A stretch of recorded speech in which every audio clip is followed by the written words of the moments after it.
Hi and welcome to the Geek Legion of Doom. This is a B-movie review and I'll be having a look at The Beast of the Bering Sea, Legend of the Sea Vampire. Yes, that title should give you some idea about what this film's actually going to be like. It kind of reminds me of those sort of 50s horror films that you used to get, and I actually think it is influenced a little bit like that. Now the story here, basically, you have this sort of family of, I guess, treasure hunters, for lack of a better word. An older father and his sort of two children. The daughter is played by someone who was in Sharknado. Again, a fantastic pedigree, and the son played by Jonathan Lipnicki, who you may know as the kind of the little kid from Jerry Maguire. I think he was in Stuart Little as well, and he's kind of grown up and is actually an MMA fighter apparently when he's not making movies.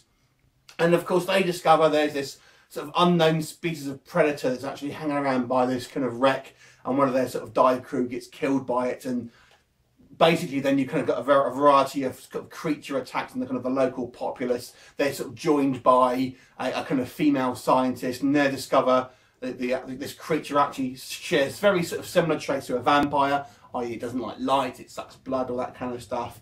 And after a variety of attacks, and then these things kind of fly out the water and actually are able to live out the water for a short time and can actually fly over a short distance. And they kind of look like cloaked vampires, I guess. So there is a few sort of vampire parables sort of here and there, and it really is just a kind of standard sort of B-movie fodder movie with these creatures attacking kind of local people, and obviously a few sort of non-characters dying and things like that.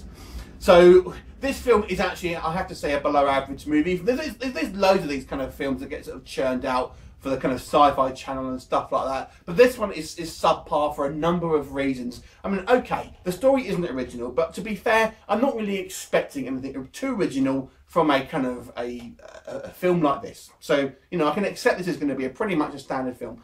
But there's two really bad things that stand out of this film. First of all, the acting. The acting is terrible. Now, I've mentioned Jonathan Lipnicki. He should stick to MMA. He's absolutely an atrocious actor.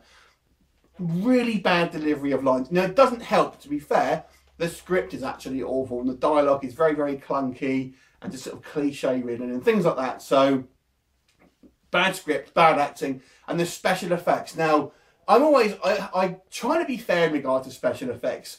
I know these films don't have a huge budget, so I do try and give them some leeway in regards to the special effects, but they are particularly bad in this movie. The creatures are obviously kind of CGI for the most part. There's a kind of baby one, which is basically a puppet on a end of a stick.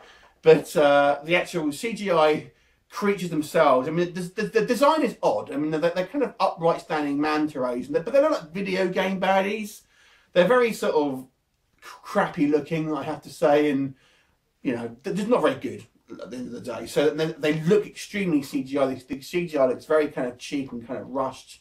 Doesn't kind of mesh well with the kind of the real environments and stuff like that. Overall, this is pretty much a subpar movie. Now, if you're into your bad movies, there is this kind of market, I suppose, for if you like these sort of very sort of cheesy kind of bad movies, and you may get a kick out of this movie. But as I sort of judge it with its kind of peers, I suppose, I have to give this one a 3 out of 10. Have you seen it? What did you think? Leave me a comment. I'll look forward to you next time. Bye for now.